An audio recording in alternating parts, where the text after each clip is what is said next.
आजा।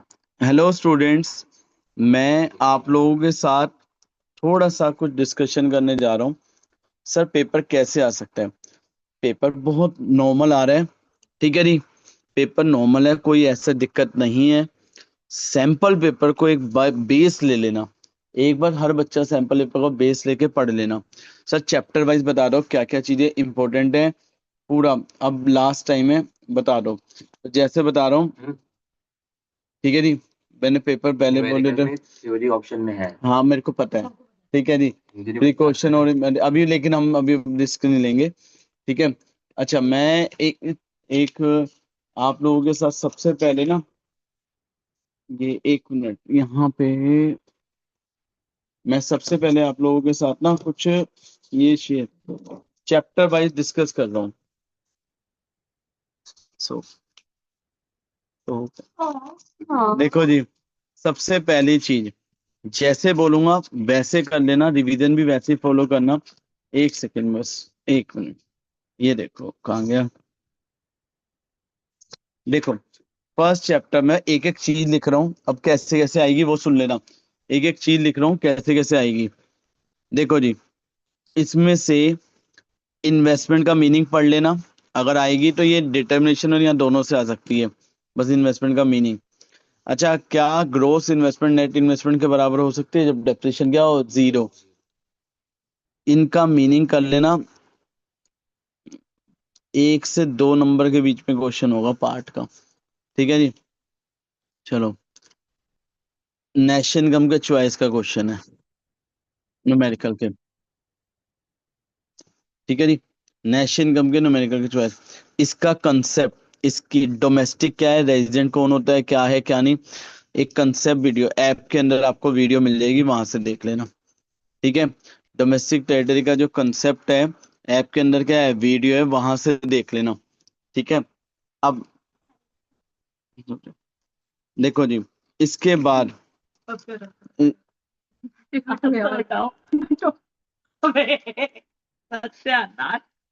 एक एक मिनट, आपसे होगा ही नहीं। एक मिनट, आपको आता ही नहीं। एक मिनट, एक मिनट। अच्छा सुनो बच्चों, इसका ना डिफेंड और रिफ्यूट, सारे डिफरेंस याद कर लेना। क्वेश्चन जब भी आए, क्वेश्चन जो भी आएगा, देखो इसके ये वाला टॉपिक और ये वाला, इन दोनों में से एक आएगा confirm. Confirm topic real nominal GDP और जीडीपी वेलफेयर वाला। ये ऐसा नहीं होगा डायरेक्ट होगा, आपको कुछ भी केस आ जाएगा, आपको कमेंट करना होगा कि इससे जीडीपी वेलफेयर पे क्या इफेक्ट पड़ेगा, तो ऐसा क्वेश्चन होगा। डबल काउंटिंग एक बार रीड कर लेना। ठीक है, सर्कुलर फ्लो आपने कर लिया, दिल्ली वालों में नहीं, आउटसाइड दिल्ली में ज्यादा चांस है। ठीक है, एनएफआई और नेट एक्सपोर्ट में क्या डिफरेंस होता है पहले ये बताओ। एनएफआई में हम बात करते हैं factor income from abroad minus factor income to abroad. ठीक है, और नेट एक्सपोर्ट का मतलब क्या होता है, एक्सपोर्ट माइनस इंपोर्ट। ठीक है, एक चीज जरा बच्चों ध्यान रखना। ठीक है, एक चीज बच्चों जरा ध्यान रखना, इसके अंदर एनएफआईए में सिर्फ फैक्टर सर्विसेज आती है। एनएफआई में सिर्फ क्या आती है, फैक्टर, जबकि नेट एक्सपोर्ट में फैक्टर नॉन फैक्टर सर्विस दोनों आती है। ये चीज याद रखना। एनएफआईए और नेट एक्सपोर्ट में और क्या डिफरेंस होता है, और कोई डिफरेंस पता है आपको? चलो, नहीं नहीं, एक तो फॉर्मूला लिख देना, एक ये लिख देना। ठीक है, कि इसमें सर्विस आती है इसमें नहीं आती। अच्छा, एनएफआई के कंपोनेंट जरूर कर लेना। क्या है कंपोनेंट्स, ये बेसिक चीजें हैं सेफ्टी के लिए। आना तो देखो यहाँ से है। ठीक है, अगर कुछ और भी आएगा वो चॉइस में नहीं, लेकिन आना यहाँ से है, 4 नंबर क्वेश्चन। और लैंग्वेज टेढ़ी आएगी, ध्यान रखना, ये हर बच्चा नहीं कर पाएगा। कंसेप्ट क्लियर होंगे, आराम से कर लो। जिसका कंसेप्ट क्लियर है वो आराम से कर लेगा। ठीक है, एक चीज क्या बताने वाला था यार, रियल नॉमिनल का एक न्यूमेरिकल ढंग से प्रैक्टिस कर जाना, मैंने आज की वीडियो में समझाया भी है। अच्छा ये तो हो गया। अच्छा एक चीज और याद रखना बच्चों, एनएफआई के कंपोनेंट क्या होते हैं, सुन लो बस। नेट कंपनसेशन ऑफ एम्प्लॉइज क्या होता है, net compensation of employees, net retained earning. ठीक है जी, और net income from property and entrepreneurship. Net income from property and entrepreneurship, यहाँ तक क्लियर है।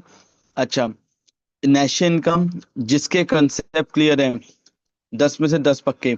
सर न्यूमेरिकल समझ नहीं आ रहे, मेरी आज की वीडियो समझ लेना। अगर आपको आज की वीडियो से न्यूमेरिकल हो गए, ठीक है, तो आप आराम से, नहीं भी हुए डरने की जरूरत नहीं है, ठीक है। चॉइस अगर आएगी तो उसके मेथड की और प्रिकॉशंस की होंगी, ठीक है। उसे क्या ज्वाइन नहीं हो रहा जो, ठीक है। अच्छा, ये तो हमारा हो गया नेशनल इनकम। ये कौन सा है? नेशनल इनकम, ठीक है जी। सर प्रिकॉशन में बता दो, अगर किसी को प्रिकॉशन याद नहीं हो रही, ये देखो सुन लो। एक्सपेंडिचर मेथड की प्रिकॉशन में क्या लिखोगे? Expenditure on intermediate goods not included, expenditure on second hand goods not included, expenditure on transfer income not included. अगर इनकम मेथड की प्रिकॉशन आएगी तो क्या लिखोगे? Income from transfer income not included, income from sale and purchase of share debenture not included. समझ गए कैसे लिखना है? ठीक है जी, ये होता है प्रिकॉशंस। ये क्या होती है? प्रिकॉशंस, ठीक है जी। अगला कंसेप्ट, अगला कंसेप्ट सुनो बच्चों। हाँ जी, अगला कंसेप्ट है मनी बैंकिंग। देखो मैंने यहाँ लिख के भेजा है money banking case study question. क्या लिख के भेजा है? Case study question. Money banking से केस स्टडी का क्वेश्चन पेपर में आ सकता है, ठीक है। तो आपको इतना सर, लेकिन money supply one marker, money supply one marker, money supply को एक बार मैं फटाफट रिवाइज करवा रहा हूँ क्विक पे। मनी सप्लाई का मीनिंग क्या होता है? इकोनॉमी में कितनी मनी अवेलेबल है at a particular point of time. और मनी सप्लाई को ऐसे भी बोलते हैं, हमारे पास कितनी मनी अवेलेबल है जो हम डिस्पोज ऑफ कर सकते हैं। क्या कर सकते हैं? Dispose of. कितनी मनी हमारे पास अवेलेबल है जो हम क्या कर सकते हैं? Dispose of. उसे भी क्या बोलते हैं? Money supply. अच्छा, मनी सप्लाई के, मनी सप्लाई के एक चीज ध्यान रखना, दो कंपोनेंट्स में से मनी सप्लाई के मेन कंपोनेंट क्या होता है? M1। क्या होता है? M1। देखो आपको क्या करना है मनी बैंक, मनी सप्लाई के लिए, मैं एक सेकेंड बता रहा हूँ, एक मिनट बस। देखो बच्चों, मनी, देखो मनी का मीनिंग सबको पता ही है, anything which is commonly accepted as a medium of exchange. इसके, ये जो मनी के मीनिंग है ना, अगर केस स्टडी वाला क्वेश्चन आएगा तो उसमें इसका यूज होगा, ठीक है जी। ठीक है, जो भी बच्चा सीरियस होके पढ़ लो, मैं पहले बोल रहा हूँ, ठीक है। मनी के फंक्शन यहाँ से पढ़ लो, जिसे नहीं याद हो रहा ये पढ़ लो, ठीक है। लेकिन ये जरूर पढ़ के जाना, ठीक है, ये जरूर पढ़ के जाना। इसका सर क्वेश्चन कैसे आएगा? इसका क्वेश्चन न्यूमेरिकल वाला आ सकता है, दोनों में से दोनों आएंगे एक एक नंबर के। बाकी तो सेंट्रल बैंक के रिवर्स सेपरेट एपो, सर ये थोड़ा समझा दो। समझाने के लिए ऐप में वीडियो है मनी बैंकिंग न्यू नाम से, दो वीडियो है। एक में सारा ये कवर है, एक में सारा ये कवर है। दो वीडियो है, अगर किसी को समझना हो, वैसे तुमने समझा हुआ है कर लेना। ये हो गया मनी बैंकिंग चैप्टर, ठीक है। मनी बैंकिंग में देखो क्या क्या बनता है। मनी मल्टीप्लायर, बार बार बोल रहा हूँ, मनी मल्टीप्लायर या high powered money. Money multiplier और क्या वर्ड है? हाई। हाई पावर्ड मनी का मतलब क्या होता है? जो भी मनी कौन इशू करता है? RBI।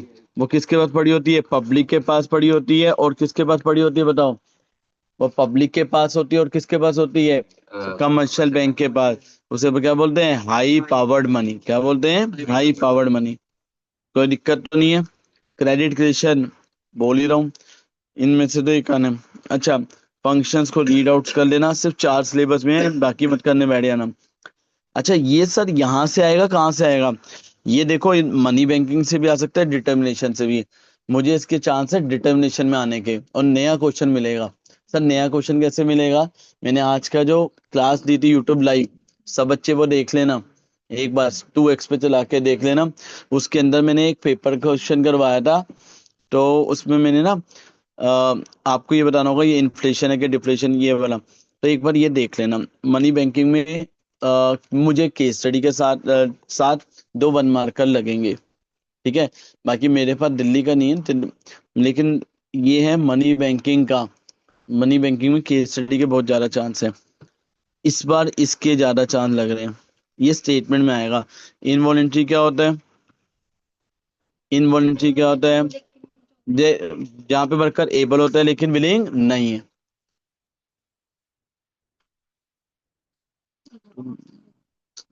वर्कर एबल है, विलिंग है, लेकिन उसे जॉब नहीं मिलती, उसे क्या बोलते हैं? Involuntary unemployment. क्या बोलते हैं उसे? Involuntary unemployment. ठीक है, नहीं हुआ। एक बार दोबारा बता दो। एक मिनट, नहीं यहाँ। तो मेरा भी मेरा नहीं चल रहा। वो तो रही लाइट है। एक सेकंड हटो। एक मिनट बच्चों, एक मिनट। आगे शिफ्ट कर, अपने हटा, मेरा लगाएगा। मेरा भी चार्ज नहीं है। अरे चल, तेरा जरूरी है। अरे लगाओ ना यार, जल्दी फटाफट। एक मिनट, हो गया। देखो जी, इनवॉलेंट्री अनएम्प्लॉयमेंट और वॉलेंट्री। इनवॉलेंट्री का मतलब क्या होता है? जब वर्कर एबल है, विलिंग नहीं है, उसे क्या बोलते हैं? इनवॉलेंट्री। और वॉलेंट्री में वर्कर एबल है लेकिन विलिंगनेस नहीं है। यहाँ तक क्लियर है? अच्छा, अब हम बात करते हैं। उधर लगा दे, उधर। देखो जी, नेक्स्ट वर्ड एग्रीगेट सप्लाई, पता है, ब्रेक। हाँ हाँ हाँ हाँ हाँ, एक क्वेश्चन सुनना। ऐसा कौन सा पॉइंट होता है जहां पे ऐसा कौन सा पॉइंट होता है जहां पे ब्रेक इवन और इक्विलिब्रियम लेवल दोनों क्या होते हैं? सेम। जब इन्वेस्टमेंट क्या होती है? जब इन्वेस्टमेंट क्या होती है? जीरो। ये पॉइंट याद रखना। ठीक है जी, नेक्स्ट क्वेश्चन सुनो भाई। ठीक है, नेक्स्ट क्वेश्चन सुनना जरा। ठीक है, एक्सपोज, एक्सेंटेड एक्सपोज क्या होता है? एक्सेंटेड का मतलब प्लान, एक्सपोज का मतलब एक्चुअल। एक्सेंटेड सिर्फ इक्विलिब्रियम लेवल पे इक्वल होते हैं, एक्सपोज हमेशा इक्वल होते हैं।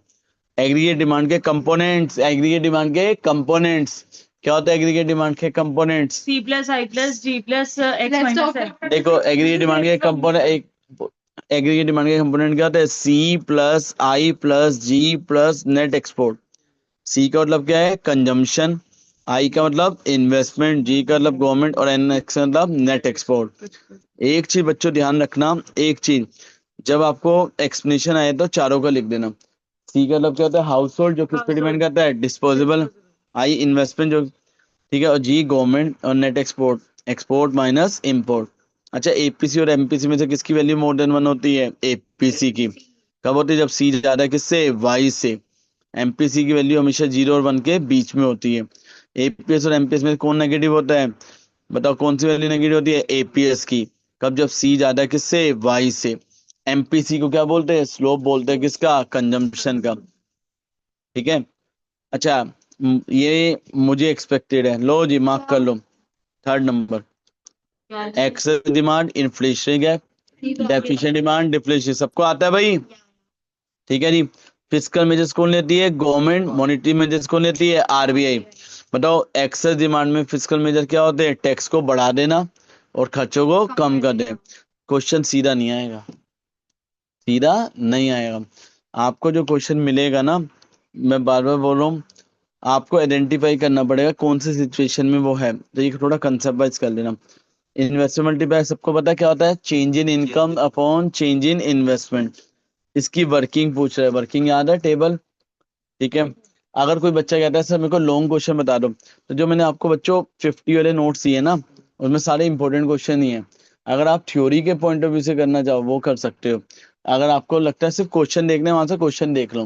बस ये सारे क्वेश्चन कवर होने चाहिए। देखो कुछ, अगर आपके ये सारे क्वेश्चन कवर है ना, बोर्ड का पेपर आपका कवर है। समझ गए? ठीक है। ये नए हैं, पिछले साल से काफी रिवाइज करके मैंने बनाए हैं, इसमें कुछ एड ऑन भी है, कुछ वो भी है। एमपीसी के साथ बताओ इन्वेस्टमेंट मल्टीप्लाई का कैसा रिलेशन होता है? डायरेक्ट। ठीक है। एमपीसी के साथ क्या होता है? डायरेक्ट। एमपीएस के साथ क्या होता है? इनवर्स। मिनिमम वैल्यू क्या होती है? बताओ मिनिमम वैल्यू क्या होती है इन्वेस्टमेंट मल्टीप्लाई की? 1। जब एमपीसी क्या होता है? 0। मैक्सिमम वैल्यू क्या होती है? इन्फिनिटी। जब एमपीसी क्या होता है? 1। ठीक है। एमपीएस क्या होता है? स्लोप होता है किसका? सेविंग फंक्शन का। अच्छा, सेविंग फंक्शन क्या दिखाता है? इनकम और सेविंग में रिलेशन। कंजम्पशन फंक्शन क्या दिखाता है? इनकम और कंजम्पशन।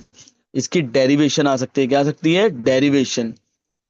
ठीक है, क्या आ सकती है? क्या आ सकती है? डेरिवेशन। ठीक है, समझ गए ना? अच्छा, एडीएस अप्रोच, एएसआईडी अप्रोच, ये तो आती है ना, बायस ज्यादा बाय है। ठीक है जी। ये देखो सेविंग और एडी, अच्छा एडीएस अप्रोच का दूसरा नाम क्या है? एसआई अप्रोच होता है। ये वाला क्वेश्चन यार, ये रहा 8 में, 8 क्या? ठीक है।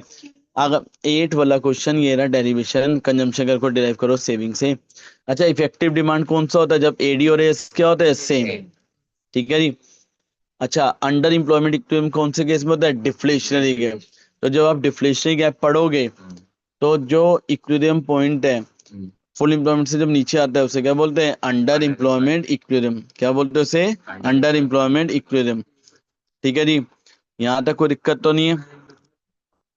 अच्छा अब मैं इसके बाद बच्चों आपसे बात करने जा रहा हूँ, सुनो। इसके बाद कुछ चीजें, एक मिनट सुन लेना। देखो सबसे पहले एस आई अप्रोच, कौन सी अप्रोच आ रही है? एस आई अप्रोच को जरा ढंग से सुन लेना क्या है। हाँ, S I approach saving investment approach, ये इंपॉर्टेंट है। सेम किसकी तरह होती है? एडीएस की। एडी की जगह आई लिखना है, एस की जगह एस, बिल्कुल सेम। ऑटोनोमस और इंड्यूस इन्वेस्टमेंट पता है ऑटोनोमस कौन करता है? गवर्नमेंट। Induce private. ऑटोनोमस का इनकम के साथ कोई रिलेशन है, इंड्यूस का इनकम के साथ रिलेशन है, ठीक है। ये सर क्यों पढ़ा रहे हो? अरे भैया 1 मार्कर क्वेश्चन आ रहे हैं 4, 1 से 2 थोड़े बहुत अजीब होंगे, जो टॉपर को भी घुमा देंगे, टीचर को भी नहीं आते होंगे, ठीक है। बस उसमें वहां पे तुम्हारा दिमाग चलना चाहिए, मुझे ये बोला गया, ठीक है जी। चलो आगे जी। नेशनल को डिटरमिन करने की 2 अप्रोच, एडीओएस और एसआई अप्रोच। 45 डिग्री लाइन को क्या बोलते हैं? रेफरेंस लाइन, ठीक है। पूरा चैप्टर कवर हो गया। अगर सबने किया हो तो सबको आपको पूरा आता होगा, आता है ना। एक चलो डायग्राम वाला क्वेश्चन आ रहा है 1 नंबर का, ध्यान रखना। 1 नंबर का पता क्या है, सुन लेना, कुछ भी एमसीक्यू में अलग है, वो हर जोन में अलग है। एक सी देखो, ये मैंने क्या बनाया? इनकम। ये मैंने क्या बनाया? कंजम्पशन, ठीक है। एडी बिल्कुल कंजम्पशन क्या बनाया? पैरेलल। इनके बीच का गैप क्या होगा? इन्वेस्टमेंट होगा, इन्वेस्टमेंट। अगला क्वेश्चन क्या हो सकता है? सुन लेना, आएगा डायग्राम वाला। ये जो चीज है ये किसको शो कर रही है? Autonomous consumption. ये चीज किसको शो कर रही है? टोटल ये चीज किसको शो कर रही है? ऑटोनोमस एक्सपेंडिचर को। किसको शो कर रही है? Autonomous expenditure. ये सी बार, अरे अभी ये एक पे बोलो मत अभी मैं बच्चों को, ये क्या है? सी बार, ये क्या है? सी बार, और ये क्या है? इन्वेस्टमेंट है। सी बार प्लस इन्वेस्टमेंट दोनों को ऐड कर दो, क्या बन जाएगा? Autonomous expenditure. समझ आ गया? मैं तुम्हें पॉइंट बता दिया, तुम्हें क्या दिक्कत है? आप कर लोगे आराम से, ठीक है। अच्छा हो गया डिटर्मिनेशन भी। लो जी बजट भी आ जाओ। बजट से कितने क्वेश्चन आ रहे हैं? 4 क्वेश्चन। बस बस एक बोलो मत यार, एक देखो, बजट का मीनिंग, टैक्स का मीनिंग पता है ना? अच्छा जी, बजट के ऑब्जेक्टिव हमारे सिलेबस में बस ये है, inequality, reallocation, price economic, economic growth. अच्छा पब्लिक गुड्स क्या वर्ड है? Public goods, non rival, non excludable, free rider problem. Public provision का मतलब क्या होता है? जो गवर्नमेंट क्या करती है? फंड्स एलोकेट करती है without any direct payment. Government क्या करती है? जब फाइनेंस करती है, गवर्नमेंट क्या करती है? Finance. Without any direct payment government क्या करती है? फाइनेंस। तो उस कंसेप्ट को हम क्या बोलते हैं? Public provision. क्या बोलते हैं उसे? Public provision. यहाँ तक कोई दिक्कत तो नहीं है? हाँ जी, यहाँ तक कोई ओके है ना? अच्छा सर, ये पब्लिक प्रोडक्शन का मतलब क्या होता है? जिन चीज की भी प्रोडक्शन गवर्नमेंट खुद करती है उसे क्या बोलते हैं? Public production. क्या बोलते हैं उसे? Public production. यहाँ तक क्लियर है? पक्का ना? चलो अब आ जाओ नेक्स्ट क्वेश्चन। मैं नेक्स्ट क्वेश्चन क्या है? डिफरेंस। एक आएगा, एक आएगा, सीधा नहीं आएगा, एक आएगा सीधा नहीं आएगा। सर देखो जी, मैं बता दूं कैसे कैसे बनेगा। इनमें से तो एक बनेगा आपको वो बनाने के लिए, इनमें से या इन तीनों, एक 1 मार्कर होगा स्टेटमेंट वाला कि ये पब्लिक एक्सपेंडिचर है कि नहीं, इससे एसेट क्रिएट हो रही है कि नहीं, लायबिलिटी। ऐसे ही स्टेटमेंट वाला होगा या सेशन रीजनिंग वाला होगा, ठीक है। यानी डिफरेंस आपको पूरे कंसेप्ट क्लियर होने चाहिए, कंसेप्ट क्लियर होने चाहिए, ठीक है। ये डिफरेंस। इसके बाद आता है, इसके फॉर्मूले याद होने चाहिए। फिजिकल डेफिनेट प्राइमरी, आज मैंने उसमें सारे फॉर्मूले लिखवा दिए हैं ये यूट्यूब। अच्छा जी, क्या ये इंडिकेट करता है वो तो हमें पता है ना सर। अच्छा, रीडिस्ट्रीब्यूशन रीएलोकेशन का पॉइंट समझा दो। हाँ वैसे आया है आइडेंटिफिकेशन वाला, समझा देता हूँ। देख बच्चे, देखो रीडिस्ट्रीब्यूशन क्या होता है, रीएलोकेशन सुन लेना, ढंग से सुनना बस बात को, इतना मुश्किल नहीं होगा, बहुत आसान होगा। मैं एक बार थोड़ा सा, मेरे पास है कुछ चीजें, मैं दिखा देता हूँ, रिकॉर्डिंग है, चलो रुक जाओ। देखो, कोई भी स्कीम है गवर्नमेंट की, क्या है, कोई भी स्कीम है, अगर गवर्नमेंट ने क्या कर रही है, गरीबों को बेनिफिट दे रही है उस स्कीम से, पुअर को या बिलो पॉवर्टी लाइन को, तो समझ जाना रीडिस्ट्रीब्यूशन ऑफ इनकम है। मेरे एक टेस्ट में क्वेश्चन गलत है, ध्यान रखना जो दिया। और अगर गवर्नमेंट बहुत ज्यादा इन्फ्लेशन हो रहा है, डिफ्लेशन हो रहा है, गवर्नमेंट टैक्स खर्चों में चेंज कर रही है, तो कौन से पॉइंट की बात हो रही है, प्राइस स्टेबिलिटी। और गवर्नमेंट टैक्स कंसेशन दे रही है, सब्सिडी दे रही है, इंसेंटिव्स दे रही है प्रोडक्शन को प्रमोट करने के लिए किसी चीज की, तो रीएलोकेशन होगा। या किसी हार्मफुल प्रोडक्ट को रोकने के लिए गवर्नमेंट स्टेप्स ले रही है, तो वो भी क्या होगा, रीएलोकेशन होगा। ठीक है। या सोशल वेलफेयर के लिए, सोशल वेलफेयर के लिए गवर्नमेंट प्रोडक्शन को इंक्रीज कर रही है, बेनिफिट पुअर को नहीं दे रही, तो वो भी रीएलोकेशन। अगर बेनिफिट पुअर को मिले, जिसका अगर हॉस्पिटल बना रही है, ठीक है, जिसमें फ्री इलाज होगा, जो पर्सन बिलो पॉवर्टी लाइन है, वो क्या होगा, रिड्यूसिंग इनइक्वालिटी। ठीक है, ज्यादा डरने की जरूरत नहीं है, आना तो है। देखो जी, एक दो, एक दो, एक दो, बस ये दो क्वेश्चन ढंग से कर लेना। चलो जी, चले, ये तो पढ़ वो पता वो इसमें आगे ना डिफरेंस में पढ़ लेना बस। अच्छा जी, सरप्लस बजट बता दिए ना, क्या होता है सरप्लस बजट, आज के पेपर में डिस्कस किया था। रिसिप्ट ज्यादा है एक्सपेंडिचर से, डेफिसिट कब होता है, एक्सपेंडिचर ज्यादा है रिसिप्ट से, और बैलेंस दोनों इक्वल। चलो, फॉरेन एक्सचेंज, इसकी मेरिट्स और डीमेरिट, मैनेज फ्लोटिंग बहुत इंपॉर्टेंट है। इकोनॉमिक ग्रोथ कब होगा, एक चीज देखो बच्चों, इकोनॉमिक ग्रोथ होता है जब कंट्री की जीडीपी क्या होती है, बढ़ जाती है। जब कंट्री की जीडीपी क्या होती है, बढ़ जाती है, उसे क्या बोलते हैं, इकोनॉमिक ग्रोथ। और कंट्री की कैपेसिटी गुड सर्विस को प्रोड्यूस करने की क्या होती है, बढ़ जाती है, उसे हम क्या बोलते हैं बच्चों, इकोनॉमिक ग्रोथ। क्या बोलते हैं उसे, इकोनॉमिक ग्रोथ। ठीक है। अब हालत खराब हो रही है, नींद आ रही है सबको, या मेरे को तुमसे ज्यादा आ रही है। ठीक है, बस क्वेश्चन सुन लेना, ठीक है, ताकि तुम आराम से एक बार रिवाइज। मेरिट्स डिमेरिट्स मैंने बता दी, 1 मार्कर है। मैं पॉइंट बता दूं वो भी कौन सा आ रहा है मेरिट डिमेरिट में। स्पेकुलेशन, जब भी स्पेकुलेशन होगा कौन सी मार्केट में होगा, फ्लेक्सिबल में। ठीक है, और जब भी वो बोलेगा कि रिजर्व रखना है, तो कौन से में रिजर्व रखेगा, फिक्स में भी और मैनेज में भी, कोई इंटर।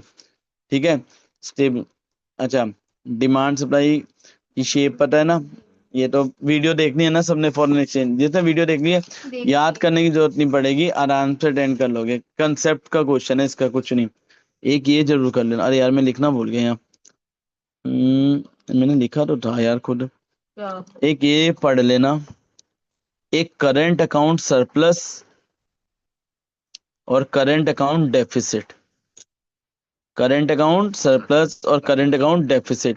और एक यार, एक चीज याद रखना, current account plus capital account का बैलेंस इक्वल टू क्या होता है, zero. Current account plus capital account का बैलेंस इक्वल टू क्या होता है, जीरो। बाकी आपने इसकी वीडियो देख ली हो तो कोई दिक्कत नहीं है।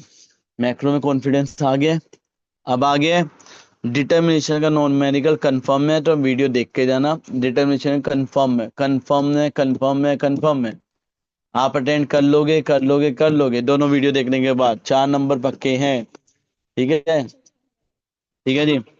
अब आगे देखो सर, अब इसमें इंडियन इको में बताओ थोड़ा सा। देखो जी, एक मिनट सुखो, इंडियन इको का मैं ऐसे मार्क करवा रहा हूँ।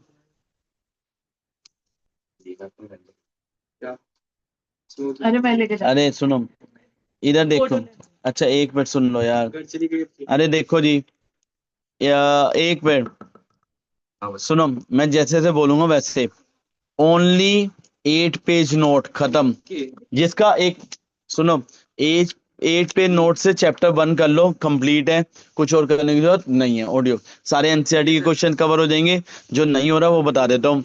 कौन से ईयर में हम फर्स्ट स्टेज से सेकंड स्टेज पे गए थे, कौन से ईयर में हम फर्स्ट स्टेज से सेकंड स्टेज पे गए थे? ठीक है जी, ठीक है। कौन से ईयर में हम फर्स्ट स्टेज से सेकंड में गए थे? याद रखना 1921।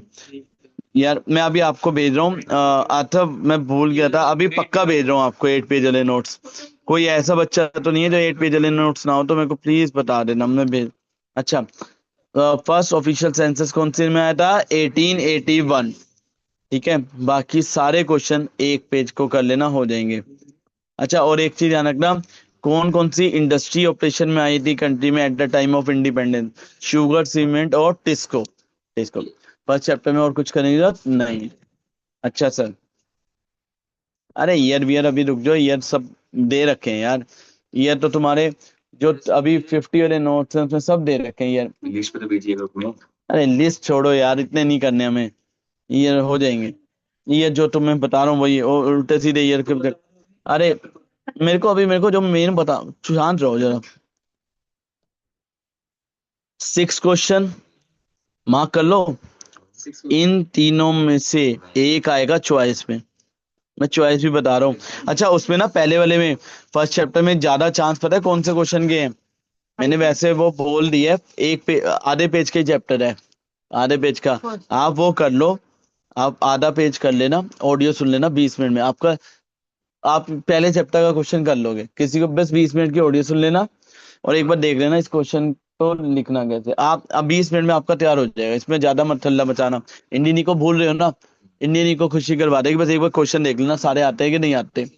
इंडियन को आसान है, बस 1 मार्कर मुश्किल है, वो दिक्कत नहीं होगी, वो हो भी जाएंगे, बस इतना बोल रहा हूँ। अच्छा, इसमें से एक क्वेश्चन आएगा पेपर में, इसके चॉइस में ना इंडस्ट्री का टॉपिक। देखो मैं एक चीज बता दूं, एक सेट में तो इंडस्ट्री का है, एक में वो है। ठीक है, आपको ना पढ़ना कैसे मैं बताता हूँ। मैंने आपको बोला ऑब्जेक्टिव कर लो, किसके? 5 ईयर प्लान के। उसके कितने क्वेश्चन बने? 3। टीचर ने तो सीधा बोल दिया जी 5 ईयर प्लान करना है, लेकिन उसके कितने क्वेश्चन है? 3। तो ये है तो एक ही टॉपिक, 3 बन गए। मैंने बोला लैंड रिफॉर्म कर लो, तो लैंड रिफॉर्म का ये वाला क्वेश्चन कवर हो जाएगा। अच्छा, मैं बोलता हूँ ग्रीन रेवोल्यूशन कर लो, तो ग्रीन रेवोल्यूशन में 7th है।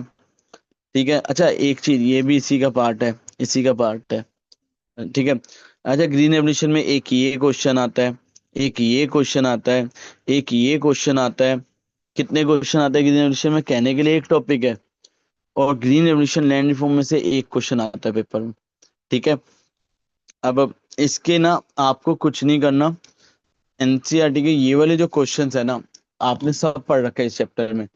वो मेरे को, मैं अपनी इंटेंशन बता रहा हूँ, मेरे को क्या लग रहा है, मेरे को क्या लग रहा है, ये लास्ट का जो इंडस्ट्री का टॉपिक है ना, लास्ट का इंडस्ट्री का टॉपिक, मुझे इसमें से सबसे ज्यादा चांस लग रहा है, सबसे ज्यादा चांस लग रहा है। ठीक है, ये लास्ट के क्वेश्चन कर लेना। अच्छा ये बताओ फटाफट, एंड इसके ज्यादा नहीं है, सारे आते हैं तुम्हें सारे। सर लिमिटेड बता दो। अरे भाई ले, लिमिटेड ले। वो कल जो तुम्हें 50 वाले नोट्स मिले ना, उसमें बहुत लिमिटेड क्वेश्चन दे रखे हैं सेकंड के, उसकी मैंने वीडियो भी बना रखी है, उतने कर लेना अगर नहीं हो रहे हो तो। ठीक है, वरना 8 पेज वाले नोट्स की ऑडियो सुन लो, ऑडियो सुन लो, तब भी हो जाएगा, बेड़ा पार हो जाएगा। 8 पेज वाली की क्या सुन लो? ऑडियो। मैं ऑडियो बार बार इसलिए बोल रहा हूँ क्योंकि 8 पेज में कई चीजें कवर नहीं है। अच्छा एक चीज सुन लेना, एक कार्वे कमेटी, कौन सी कमेटी? कार्य कमेटी कौन से ईयर में बनी थी? 1955। ऐसे ईयर आएंगे। ठीक है, आईपीआर सबसे पहले कौन से में आया था? 1948। इंडियन 5 ईयर प्लान के आर्किटेक्चर कौन थे? PC Mahalanobis. ठीक है जी, अच्छा जी ये हो गया चैप्टर। अब आ जाओ थर्ड। क्या?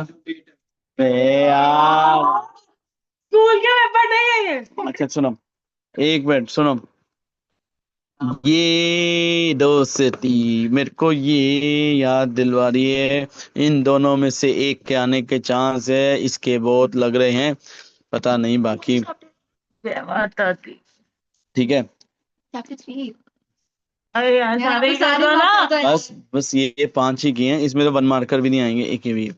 इसमें 1 मार्कर नहीं आने के चांस, 1 मार्कर जो भी आएगा ना, आप बस ये क्वेश्चन कर लेना, हो जाए। अच्छा बाकी मैंने इसकी एक वीडियो बनाई है, कल बनाई है ना लिबरलाइजेशन की, हाँ। ठीक है जी। उसमें लिबरेशन के सारे रिफॉर्म पिछले साल तो उन्होंने सब में बोलिया। सर एक बता दो बढ़िया वाला 3 नंबर का ले यार। प्राइवेटाइजेशन एंड ग्लोबलाइजेशन, ये टॉपिक पढ़ लेना। इसमें एनसीईआरटी के अलावा ये है, एनसीईआरटी के अलावा ये है, ठीक है। एनसीईआरटी के अलावा ये है, ग्लोबलाइजेशन भी ज्यादा है, ठीक है। दिल्ली वालों में ये है, इसमें बाहर में ये हो सकता है बाकी। अच्छा पिक्चर वाले भी बताता हूँ, एक मिनट, ये कौन सा चैप्टर आ गया, ह्यूमन कैपिटल। इसमें तो सोर्सेस नहीं, हाँ एक तो सोर्स, एक में बोलो मत, मेरे को याद नहीं आएगा। अरे एक में कुछ मत बोल। एक सोर्सेस का टॉपिक कर लेना, ठीक है, 500 सोर्स का क्वेश्चन कर लेना। एक ये डिफरेंस कर लेना। दोनों बोलो। एक में मेरे को एक क्वेश्चन चाहिए था, ये रहा।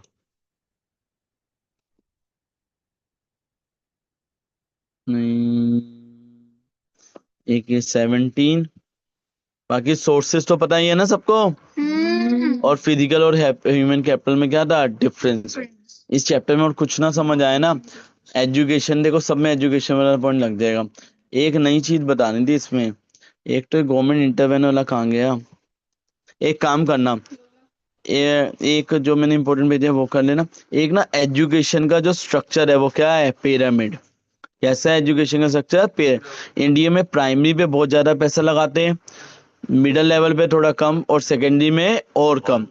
तो क्वेश्चन ये आ सकता है कि एजुकेशन सेक्टर में क्या सेम प्रपोर्शन में पैसा लगता है, नहीं। इंडिया में बेसिक लेवल पे ज्यादा लगता है, हायर लेवल पे क्या होता जाता है, कम होता जाता है। ठीक है जी, यहाँ तक क्लियर है।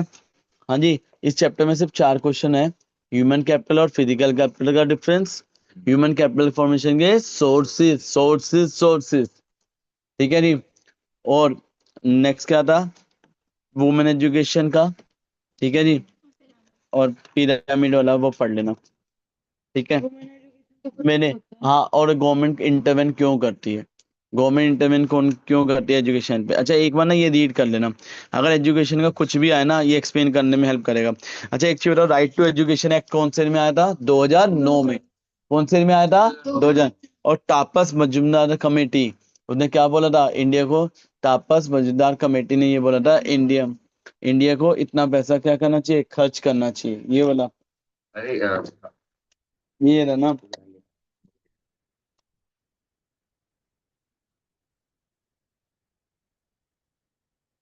ये रहा, बस ये याद रखना, तापस मजूमदार कमेटी 1998।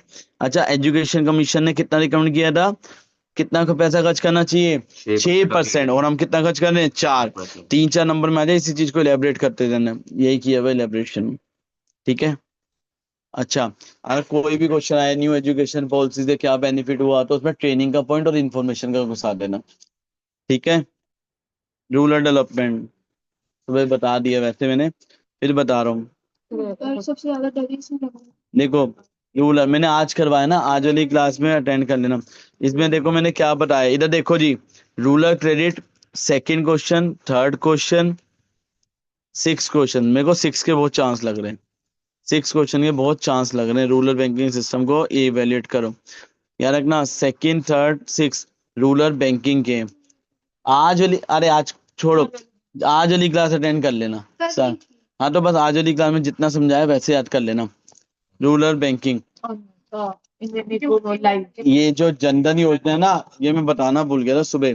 जनधन योजना ना मेरे 40 वाले पेज में है, वो कर लेना। जनधन योजना से रूरल डेवलपमेंट कैसे हुई मैं बता दे रहा हूँ। इसमें क्या था, लोगों का अकाउंट खोला था, इसमें मिनिमम बैलेंस मेंटेन करने की जरूरत नहीं है। इससे इंडिया में 1,40,000 करोड़ ऑलरेडी आ चुका है। इसमें लोगों का एक्सीडेंट और लाइफ इंश्योरेंस दोनों कवर किया था। तो जो पर्सन बिलो पॉवर्टी लाइन थे उन्हें बैंकिंग सिस्टम से क्या किया गया था, जोड़ा गया था, ठीक है जी।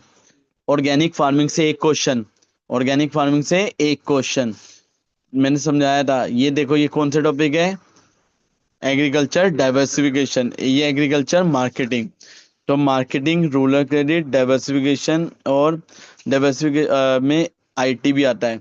आईटी का आ जाए तो बस सिंपल याद रखना, आईटी फार्मर्स को ये बताता है कितना प्राइस चल रहा है गुड्स का और वेदर कंडीशन के बारे में अपडेट करता है।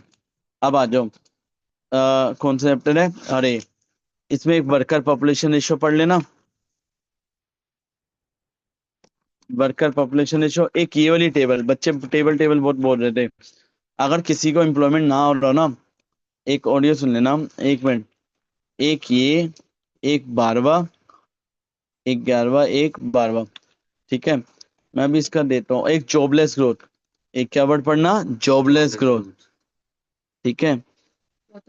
13, अरे छोड़ो, सुन लो, अरे यार छोड़ो ना, 50 पेज वाले नोट्स है ना, 50 पेज वाले नोट्स में जितना 50 पेज वाला कह रहा हूँ, 50 वाले, उनमें मैंने 8-10 क्वेश्चन ही दिए ना, वो कर लेना। इसमें ना 13, 14, 18 ये जॉबलेस ग्रोथ है। ये कौन सा ग्रोथ है, जॉबलेस, बस इतने पढ़ लेना। 13, 14 जो पाई डायग्राम वाला बच्चे हल्ला मचा रहे थे उनका यही आंसर है, पाई डायग्राम और टेबल वालों का, ठीक है जी। ये 2 टेबल वाले कर लेना, ठीक है। और इतना कुछ नहीं है इसमें, वैसे केस स्टडी के आने के चांस है, लेकिन केस स्टडी भी आ सकती है, ग्राफ भी आ सकता है, वो ग्राफ कह रहा हूँ, टेबल भी आ सकते हैं। अरे अरे ये चैप्टर ये बच्चों का बड़ा, इधर देखो भाई, और इधर देखो, वन मार्कर, कौन सा function? Function one marker, carrying capacity, absorption capacity कहाँ है देखो, ढूंढो, लिख लो। एक ये वाला 8 क्वेश्चन, एक 11 के अंदर वैसे कवर हो जाएगा कैरिंग और वो कैप, सस्टेनेबल डेवलपमेंट का मीनिंग, और ये 15 क्वेश्चन नंबर लिख लो ना, बाद में देखते रहना है भाई, टाइम खत्म होने वाला है इसलिए कह रहा हूँ। एक कौन है गया, एक ये, हाँ स्ट्रेटेजीज पढ़ लेना बस, स्ट्रेटेजी इतने ही क्वेश्चन कर लेना, इतने ही पढ़ लेना बस इस चैप्टर में क्वेश्चन, ठीक है। और तो कुछ नहीं है। अच्छा अगर बच्चों पेपर में 2 एनवायरमेंट इश्यूज आ जाए तो ओजोन डिप्लेशन और दूसरा क्या था, ग्लोबल वार्मिंग, ठीक है। सर इसमें हार्मन डेले और इन सब की थ्योरी करनी है, मैंने एक 34 मिनट्स की ऑडियो भेजी है, प्लीज सुन लेना, 34 मिनट्स की, हार्मन डेले, ब्रुनेट कमीशन, ठीक है, मोंटे, वो सारा मेरे 40 पेज वाले नोट्स में दिया हुआ है, उसकी लैंग्वेज थोड़ी मुश्किल है, आप ऑडियो सुन लो बस। अगर हाँ किसी बच्चे को इंडियन को याद ना हो रही हो तो मैंने तुम लोगों को एक ये भी दिया हुआ है, एक, अच्छा इंडिया चाइना पाकिस्तान पहले बता दे दो फटाफट, जीएलएफ के आने के चांस है, वन चाइल्ड पॉलिसी के आने के चांस है, जो ठीक है जी। ये एनसीईआरटी के इसके एक बार क्वेश्चन रीड कर लेना, और एक ये स्लो ग्रोथ ऑफ री emergence of poverty in Pakistan, ठीक है जी। और